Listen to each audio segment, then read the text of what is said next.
मैं डॉक्टर पप्पूराम कोहली, सह आचार्य राजनीति विज्ञान, राजेश पायलट राजकीय महाविद्यालय लालसोट। प्रिय विद्यार्थियों, आज हम लोग भारतीय संविधान सभा का निर्माण, संविधान सभा के प्रमुख सदस्य, संविधान सभा का निर्वाचन, संविधान सभा की विभिन्न समितियों का अध्ययन करेंगे। संविधान निर्माण के लिए गठित प्रतिनिधि सभा को संविधान सभा की संज्ञा दी जाती है। पूर्ण प्रभुता संपन्न लोकतांत्रिक राष्ट्रों में जहाँ भी लिखित संविधान है, उनका निर्माण जनता ने संविधान सभाओं के माध्यम से ही किया है। स्वाधीन राष्ट्र का अपना एक संविधान होता है, जिसके अनुसार उस देश की शासन व्यवस्था का संचालन होता है। वही संविधान राष्ट्रीय विकास में भरपूर योगदान दे सकता है, जिसे उस राष्ट्र की जनता ने स्वयं बनाया हो अथवा जिसे उस देश की संविधान निर्मात्री सभा द्वारा बनाया गया हो। भारत की संविधान सभा का चुनाव भारतीय संविधान की रचना के लिए किया गया था, जिसमें पंडित जवाहरलाल नेहरू, डॉक्टर राजेंद्र प्रसाद, सरदार वल्लभ भाई पटेल, डॉक्टर भीमराव अंबेडकर, के.एम. मुंशी, गोपाल स्वामी अयंगर, अल्लादी कृष्ण स्वामी अय्यर, पट्टाभी सीतारमैया, श्रीमती दुर्गाबाई, ठाकुरदास भार्गव, मौलाना अबुल कमाल आज़ाद का योगदान महत्वपूर्ण रहा। संविधान सभा का गठन इस प्रकार हुआ। कैबिनेट मिशन की संस्तुतियों के आधार पर भारतीय संविधान का निर्माण करने वाली संविधान सभा का गठन जुलाई 1946 ईस्वी में किया गया। संविधान सभा के सदस्यों की कुल संख्या 389 निश्चित की गई थी, जिनमें 292 ब्रिटिश प्रांतों के प्रतिनिधि, 4 चीफ कमिश्नर क्षेत्रों के प्रतिनिधि एवं 93 देसी रियासतों के प्रतिनिधि थे। मिशन योजना के अनुसार जुलाई 1946 ईस्वी में संविधान सभा का चुनाव हुआ। कुल 389 सदस्यों में से प्रांतों के लिए निर्धारित 296 सदस्यों के लिए चुनाव हुए। इसमें कांग्रेस को 208, मुस्लिम लीग को 73 स्थान एवं 15 अन्य दलों के तथा स्वतंत्र उम्मीदवार निर्वाचित हुए। 9 दिसंबर 1946 ईस्वी को संविधान सभा की प्रथम बैठक नई दिल्ली स्थित काउंसिलिंग चैम्बर के पुस्तकालय भवन में हुई।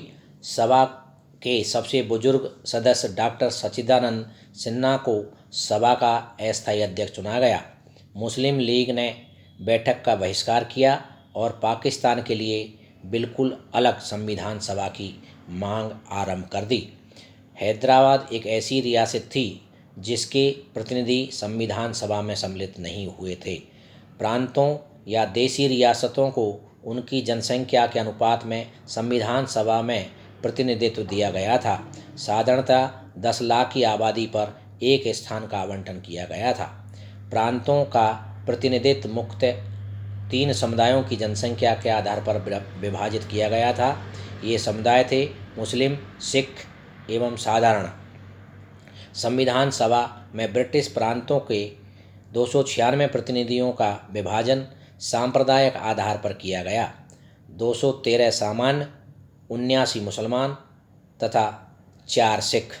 संविधान सभा के सदस्यों में अनुसूचित जनजाति के सदस्यों की संख्या 33 थी।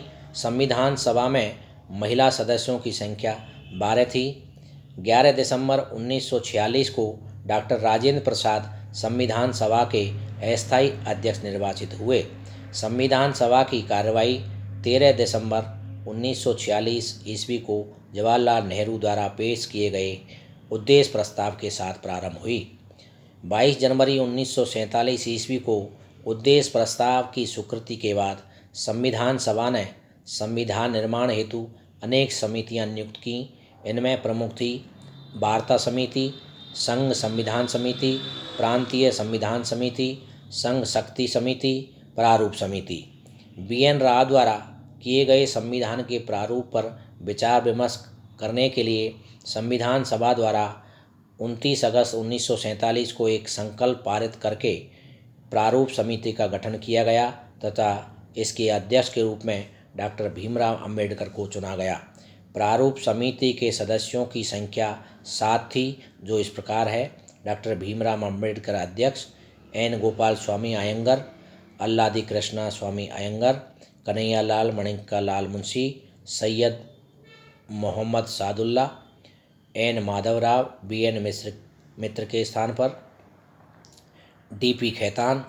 1948 ईस्वी में उनकी मृत्यु के बाद टी.टी. कृष्णमाचारी को सदस्य बनाया गया। संविधान सभा में अंबेडकर का निर्वाचन पश्चिम बंगाल से हुआ था। 3 जून 1947 ईस्वी को योजना के अनुसार देश का बंटवारा हो जाने पर भारतीय संविधान सभा की कुल सदस्य संख्या 324 नियत की गई, जिसमें 235 स्थान प्रांतों के लिए और 89 स्थान देशी राज्यों के लिए थे। देश विभाजन के बाद संविधान सभा का पुनर्गठन 31 अक्टूबर 1947 को किया गया और 31 दिसंबर 1947 ईस्वी को संविधान सभा के सदस्यों की कुल संख्या 299 थी, जिसमें प्रांतीय सदस्यों की संख्या एवं देशी रियासतों के सदस्यों की संख्या 70 थी। प्रारूप समिति ने संविधान के प्रारूप पर विचार विमर्श करने के बाद 21 फरवरी 1948 को संविधान सभा को अपनी रिपोर्ट पेश की। संविधान सभा में संविधान का प्रथम वाचन 4 नवंबर से 9 नवंबर 1948 तक चला। संविधान पर दूसरा वाचन 15 नवंबर 1948 ईस्वी को प्रारंभ हुआ, जो 17 अक्टूबर 1949 ईस्वी तक चला।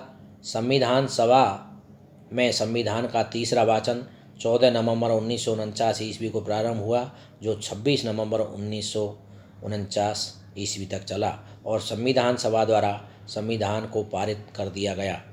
इस समय संविधान सभा के 284 सदस्य उपस्थित थे। संविधान निर्माण की प्रक्रिया में कुल 2 वर्ष 11 महीना और 18 दिन लगे। इस कार्य पर लगभग 6.4 करोड़ रुपए खर्च हुए। संविधान के प्रारूप पर कुल 114 दिन बहस हुई। संविधान को जब 26 नवंबर 1949 ईस्वी को संविधान सभा द्वारा पारित किया गया, तब इसमें कुल 22 भाग, 395 अनुच्छेद और 8 अनुसूचियां थीं। वर्तमान समय में संविधान में 25 भाग, 395 अनुच्छेद एवं 12 अनुसूचियां हैं। संविधान के कुछ अनुच्छेदों में से 15 अर्थात 5, 6, 7, 8, 9, 60, 324, 366, 367, 372, 380, 388, 391, 392 तथा 393 अनुच्छेदों को 26 नवंबर 1949 ईस्वी को परिवर्तित कर दिया गया, जबकि शेष अनुच्छेदों को 26 जनवरी 1950 ईस्वी को लागू किया गया। संविधान सभा की अंतिम बैठक 24 जनवरी 1950 को हुई और उसी दिन संविधान सभा के द्वारा डॉक्टर राजेंद्र प्रसाद को भारत का प्रथम राष्ट्रपति चुन लिया गया। कैबिनेट मिशन के सदस्य Sir Stafford Cripps, Lord Pethick Lawrence तथा ए.बी. अलेक्जेंडर थे। संविधान सभा की आलोचना इस आधार पर की जाती है कि इसमें जो संविधान सभा बनाई गई थी उसमें लोकप्रिय प्रतिनिधित्व नहीं दिया गया था। कुछ लोग कहते हैं प्रतिनिधि सभा संपूर्ण प्रभुत्व संपन्न नहीं थी। कुछ आलोचकों का कहना है कि इसमें सभी वर्गों का प्रतिनिधित्व नहीं दिया गया। कुछ आलोचक ये मान के चलते हैं कि इसमें सभी वर्गों का प्रतिनिधित्व नहीं था। इन आधार से इसकी आलोचना की जाती है।